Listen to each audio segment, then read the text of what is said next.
Dans cette vidéo, on va parler de personnalisation du boîtier. C'est quelque chose qu'on entend assez régulièrement pour l'ensemble des boîtiers. Il est probable que le Z9 ait le plus grand nombre de boutons de personnalisation. Il faut savoir que ce boîtier, c'est un outil de travail, c'est un outil de productivité. L'intérêt qu'on a, c'est qu'il y a d'innombrables possibilités. Maintenant, il faut en faire bon usage et surtout savoir où aller pour régler quoi. C'est exactement l'objet de cette vidéo. Donc en fait, on va faire le tour du boîtier selon ses organes de personnalisation principaux.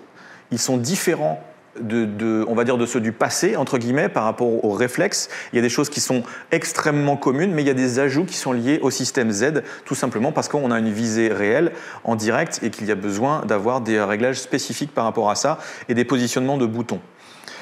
Pour ce qui est des réglages du boîtier, on va commencer tout simplement par la marguerite. Ce qu'on appelle la marguerite, c'est vraiment ce bouton-là qui regroupe 4 boutons supérieurs et le réglage ici des séquences. Je ne vais absolument pas passer à travers chaque réglage, mais je vais vous donner quelques astuces pour aller vite et savoir où trouver les principales fonctions. Le bouton mode ici, qu'on a, sur lequel on va appuyer, là on va rester pressé et on va agiter la molette arrière, nous permet de changer de mode d'exposition tout simplement. Ensuite, on a le mode rafale qui est sur le dessus du boîtier ici, qui est extrêmement important à connaître parce qu'il y a une astuce vraiment sur ce boîtier-là particulièrement, c'est que si on appuie sur le petit bouton qui est ici, qui est à côté, on va basculer, on va passer tous les modes de rafale, de retardateur et un mode séquence ici qui va nous permettre d'accéder à toutes les capacités de rafale, à savoir par exemple que la capacité de 30 images et 120 images par seconde ne sont accessibles que par ce mode-là. Donc ce qui est important là, en fait, c'est de savoir que ça existe. Et une fois qu'on est calé sur ce réglage-là, pour moi, on n'en sort plus. Pourquoi? Tout simplement parce qu'en appuyant sur le bouton séquence, qui est le même finalement que sur le côté, ici, on appuie et là, on a tous les réglages qui sont accessibles. Aussi bien le vue par vue, en molette arrière du boîtier, que par exemple en séquence élevée en H. Ici, on va pouvoir, avec la molette arrière, régler 20 images par seconde, ou 15, ou 12, ou 10. Et on va pouvoir aussi accéder aux 30 images par seconde et aux 120. Ça, c'est un bouton ultra rapide pour choisir sa séquence. On a déjà fait le mode et la séquence. Je ne vais pas passer sur le bracketing et le flash qui sont plutôt, on va dire, un peu secondaires en fonction des usages principaux. Maintenant, on va partir sur un outil essentiel des Nikon Z, c'est le bouton I. S'il y a un bouton à connaître vraiment par cœur, c'est ce bouton I qui est ici à l'arrière du boîtier. Ce bouton I nous donne un accès à un nombre de réglages qui est 12 réglages, aussi bien en prise de vue photo qu'en prise de vue vidéo, 12 pour chaque, et en visualisation, c'est encore une autre série de réglages. Donc ce qui se passe quand on appuie en photo, ici, sur le bouton I, on a un ensemble des réglages qui sont affichés. Donc, encore une fois, je ne vais pas passer à travers tous les réglages, mais on voit que l'ensemble des réglages qui sont de la couleur, de l'exposition, de la taille des fichiers et de l'autofocus sont disponibles au même endroit. D'accord? Donc c'est essentiel, on va pouvoir aller paramétrer ce menu I, on va voir comment faire tout de suite, mais on va avoir accès immédiatement à 12 fonctions majeures du boîtier qui seront en général celles qu'on va utiliser pour descendre la checklist de réglage et être prêt le plus vite possible. Ça, c'est vraiment un élément majeur. Donc je vais vous montrer simplement sur un exemple comment régler ce menu. Tout simplement en appuyant sur la touche menu, ensuite réglage personnalisé, commande, donc ça c'est pour les commandes photo, quand on va aller personnaliser le menu en vidéo, ce sera en vidéo, ici on passe en commande, et le premier qu'on trouve ici c'est le menu F1, réglage personnaliser le menu I. On va choisir l'une des cases, celle qui sera peut-être pour nous, pour notre usage moins appliqué, par exemple le choix sur la carte mémoire, on va aller ici, on va appuyer sur le bouton OK à l'arrière du boîtier et on va choisir autre chose que le réglage qu'on avait au départ, par exemple l'Active Delighting qui est un élément important d'exposition, on va pouvoir aller le mettre ici par exemple sur le boîtier. Vous allez remarquer qu'une fois que c'est fait, ici, je vais retourner sur mon menu I et j'obtiens bien en bas à droite le réglage de l'Active Delighting, c'est-à-dire que je vais pouvoir aller modifier mon réglage et passer par exemple en normal. Donc ça, ce menu I, il est essentiel pour l'accès réglage très rapide du boîtier. D'accord? On a vu la marguerite, le bouton I. Maintenant, on a différentes touches de fonction. On va dire qu'il y en a deux catégories. Il y a deux catégories de touches, celles qui ont déjà une fonction qui est inscrite sur le bouton. Par exemple, à la base du boîtier, vous avez le micro, la qualité d'image et la balance des blancs. Alors, qualité d'image, balance des blancs et micro. Historiquement, on avait ces boutons sur les Reflex Pro aussi, à savoir par exemple la qualité d'image. La qualité d'image, ça veut dire on choisit son format de fichier, aussi bien RAW que JPEG, avec les différentes combinaisons possibles, et la taille d'image, large, moyenne et petite. Ce bouton-là aussi est paramétrable. Donc là, les principaux, c'est-à-dire la qualité d'image, la balance des blancs, sont véritablement accessibles directement ici. Pareil pour la partie qualité. On a autrement un bouton qui est particulier sur le Z9 qui est ce bouton-là, ce bouton qui est le bouton de réglage de mode AF.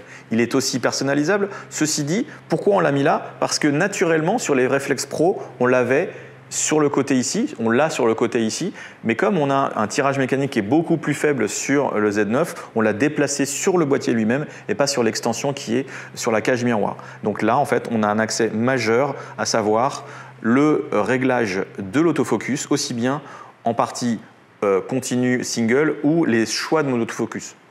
On se rappelle, hein, on a aussi l'accès directement par les menus I à ces réglages d'autofocus. On rentrera dans les autofocus dans un autre tuto. Là, c'est vraiment les astuces, les différences et les niveaux de personnalisation du Z9. Maintenant qu'on a vu les boutons principaux, qu'est-ce qu'il y a de différent, encore une fois, par rapport à un réflexe? Alors ici, vous savez par exemple que sur la fonction 4, on a mis la protection. Le bouton protection qui est clairement un bouton particulier parce qu'ici on avait la lecture sur les réflexes. La lecture est passée en bas à droite et ça c'est vraiment un élément majeur on va dire d'automatisme qu'on pouvait avoir. Ce boîtier il est fait pour être aussi répliquer certaines ergonomies du Z6, Z7 et autres. C'est la lecture est à la main droite. La lecture à la main droite a différentes vertus, à savoir quand on est avec un gros télé comme j'ai ici, généralement on a la main qui est sur le télé et donc si on veut lire ces images, on va devoir enlever sa main, poser l'optique éventuellement, ou si on est sur un monopode, ce sera plus simple, mais on ne pourra pas facilement appuyer avec la main gauche. C'est pour ça qu'on a mis plutôt une fonction relativement secondaire, c'est-à-dire la protection des images. Si vous voulez évidemment avoir ces boutons lecture, parce que vous ne pouvez pas vous en passer, vous pouvez remettre le mode visualisation, bien sûr, sur ce bouton. Maintenant, par exemple, on va parler justement, comme on parlait un petit peu de la prise en main du boîtier, il y a deux boutons fonction sur les gros téléobjectifs Z. À savoir, ici, on a un premier bouton fonction qui s'appelle L fonction, et en fait, celui-ci s'appelle L fonction 2. En général, on l'utilise pour la mise au point. En ceci dit, ici, on va pouvoir le personnaliser.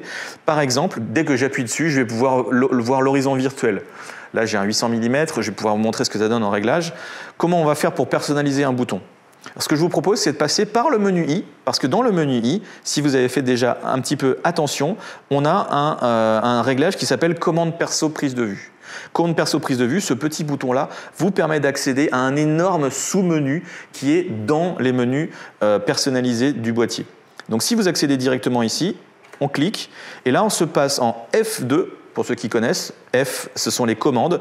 Commande perso prise de vue, on règle chacun des boîtiers. Et vous voyez qu'à gauche, dans l'image ici, il s'affiche en jaune et chaque bouton est personnalisable. Vous voyez comment le bouton jaune est indiqué ici et on bascule de l'un à l'autre. Donc on va descendre tout en bas de ce menu et on va aller chercher le bouton fonction 2. Exprès, pour aller juste chercher ça en termes d'exemple. Le bouton fonction 2 ici est aujourd'hui en AF on, c'est-à-dire que quand j'appuie sur ce bouton-là, il faut savoir qu'il y en a 4. C'est simplement que quand on tourne le boîtier et l'optique, évidemment, on veut avoir la même fonction sur chaque bouton, sinon on ne s'en sort pas. Il y a 4 fois la même fonction sur les boutons ici. En l'occurrence, je vais aller inscrire plutôt la partie horizon virtuel. Donc là, je vais descendre dans le menu et je vais aller chercher l'horizon virtuel. On pourrait mettre aussi le quadrillage si on voulait. Moi, j'ai choisi de mettre cette fonction-là. C'est un exemple, encore une fois, d'utilité. C'est une aide à la prise de vue, c'est une aide au cadrage. Là, j'affiche l'horizon virtuel. Donc, si je prends mon boîtier à la main maintenant et que j'ai décidé de cadrer quelque chose au loin, en l'occurrence ici, je suis cadré au loin, quand j'affiche ma visée ici, j'ai un écran vide en termes de cadrage. Hop, j'appuie ici, j'ai l'horizon virtuel qui s'affiche. voyez, donc si je suis vert partout, je sais que je suis à l'horizontale. Je vais pouvoir faire mon image. Vous voyez que dans cette position-là, en fait, en fonction de ce que vous choisissez sous la main gauche, vous avez un accès immédiat, vous n'avez absolument pas à changer votre prise en main. Donc ça, c'est assez essentiel. Pour ce qui est des autres paramétrages, à savoir sur les autres touches fonctions, il faut savoir par exemple que de base, sur la fonction 2, ici, qui est au milieu, on les sent, elles sont différemment positionnées. Je ne sais pas si vous êtes rendu compte, pour ceux qui ont déjà pris en main un Z9, la touche fonction 1, elle est bombée en convexe, convexe, elle est bombée vers l'extérieur, et la fonction 2, elle est bombée en concave, ce qui fait que vous avez tout de suite sous la main le toucher qui est différent. Donc là, je sais que je suis en fonction 2, et vous voyez apparaître sur l'écran ici le choix de zone d'image, extrêmement important. On peut passer de FX à DX, comme vous le savez. On recadre à 1,5 fois la focale quand on passe à DX, mais aussi on peut passer en carré. Vous voyez, on a différents réglages qui sont disponibles ici. Voilà, on a passé à travers différents réglages, différents menus. Les boutons fonctions sont nombreux. Il y a 4 boutons fonctions spécifiques qui n'ont pas d'autres dénominations que fonctions. Alors, on va terminer par une petite astuce qui est le côté explicatif, pédagogique des menus. Clairement, il y a un truc à savoir qui apparaît en fait quand on est sur les différents réglages. Quand vous voyez en fait la partie point d'interrogation qui arrive en haut à droite d'un menu, vous voyez, on fait défiler.